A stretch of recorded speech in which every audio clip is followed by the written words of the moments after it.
মুহতারাম, আমি দেখেছি খুলনা বাগেরহাটে কুমিরকে ছুঁয়ে অনেক সময় দোয়া নেওয়া হয়, কুমিরের উদ্দেশ্যে অনেক সময় উৎসর্গ করা হয় এবং বিভিন্ন মাজারে কবরে সিজদা দেওয়া হয়। এই বিষয়গুলো আসলে ইসলাম অনুমোদন করে কিনা? হ্যাঁ, আমিও একটা ভিডিও এরকম এই প্রশ্ন পাওয়ার পরে দেখেছিলাম যে আসলে হয় কিনা বিষয়গুলো। সেটা বাগেরহাটে হোক, খুলনায় হোক, রাজশাহীতে হোক, যেখানেই হোক না কেন, কুমিরের মাথায় হাত দিয়ে সেই কুমিরের থেকে দোয়া নেওয়া, সেখানে নজর করা, মানত করা সম্পূর্ণরূপে শরীয়তে নিষিদ্ধ এবং হারাম কাজ। এটা আমার ভাইরা বোনেরা বুঝে হোক না বুঝে হোক করেন। এবং এই যে শাহজালাল ইয়ামানী রহিমাহুল্লাহর মাকবারার পাশে মাজারে অসংখ্য এমন কাজ হয় যেগুলোকে ইসলাম অনুমোদন করে না। সুতা নিয়ে গাছের মধ্যে বেঁধে রাখা ইসলাম অনুমোদন করে না। নিজের মনোবাসনা পূরণার্থে কোথাও তালাবদ্ধ করা বা তালা মেরে দেওয়া ইসলাম অনুমোদন করে না। কুমিরকে অথবা যে কোনো প্রাণীকে আপনি যে কোনো সময় খাবার দিতে পারেন, কিন্তু এর অর্থ এই না যে কুমিরের মাথায় হাত দিয়ে আপনাকেও তো কুমির খেয়ে ফেলতে পারে। আপনি বলবেন যে না, এগুলো আল্লাহর বলি কুমির,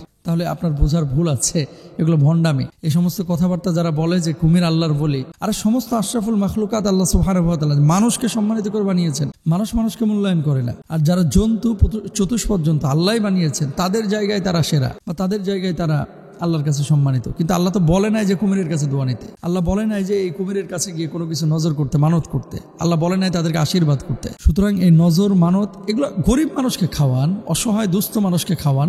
আশপাশে অসংখ্য মানুষ রয়েছে যারা অনাহারে অর্ধাহারে দিনাতিপাত করে, মানুষ সেখানে খাবার দেয় না, মানুষ তাদের কাছে যায় না, যাই হচ্ছে বিভিন্ন দরবারে মাজার, এই গোলাপশাহ মাজার, এই মাজারের আশপাশে শত শত ফকির পড়ে আছে, বিকলাঙ্গ মানুষ, পঙ্গু মানুষ পড়ে আছে, এদেরকে টাকা দেয় না, যাই হচ্ছে মাজারের বাবার কাছে টাকা দেয়। খায় কি এই টাকাগুলো খায় হচ্ছে ওই সমস্ত ভালো মানুষ, খুব কমই পায়।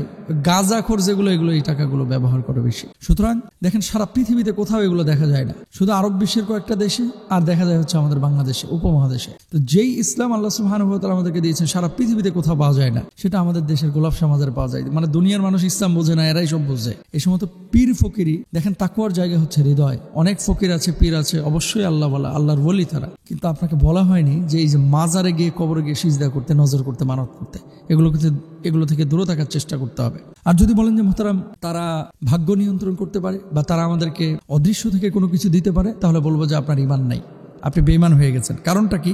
ঈমানের যেই 7টি বিষয়ের প্রতি ঈমান আনাটা জরুরি, আল্লাহর প্রতি ঈমান, আখিরাতের প্রতি ঈমান, ফেরেশতাদের উপরে ঈমান, আসমানি কিতাবসমূহের উপরে ঈমান, তারপরে নবী রাসূলদের প্রতি ঈমান, শেষ দিবসের প্রতি ঈমান, পুনরুত্থান দিবসের প্রতি ঈমান, এবং তাকদীরের ভালো মন্দের উপরে ঈমান, ওয়াল কদরি খাইরিহি ওয়া শাররিহি মিনাল্লাহি তাআলা, যা কিছু হয় ভালো মন্দ সব কিছু আল্লাহর পক্ষ থেকে হয়। এই বিষয়গুলো যদি আপনার ভেতরে না থাকে, আপনি তো ঈমানদারি না, আপনি বেঈমান, তাহলে আপনি ঈমান থেকে খারেজ হয়ে যাবেন। সুতরাং বি কেয়ারফুল, তাওবা ইস্তেগফার করে ফিরে আসতে হবে। এই ধরনের কাজ করা যাবে না। কোনো মাজারে কবর সিজদা দেওয়া যাবে না, নজর মানত করা যাবে না। হ্যাঁ, উলিয়ার মাজার বা কবর যদি চলার পথে সামনে চলে আসে, সেখানে যান, জিয়ারত করেন এবং তাদের আখলাক গ্রহণ করার চেষ্টা করেন। খালি হাক্কুর করা আর এইভাবে খালি, আমরা তো দেখেছি এগুলো বাংলাদেশে থাকা অবস্থায়। এখন ইংল্যান্ডে সেনা চোখে পড়ে না, এভাবে ডলে গাজা। আল্লাহ বুঝদান করুক, হেদায়েত দান করুন, আমিন।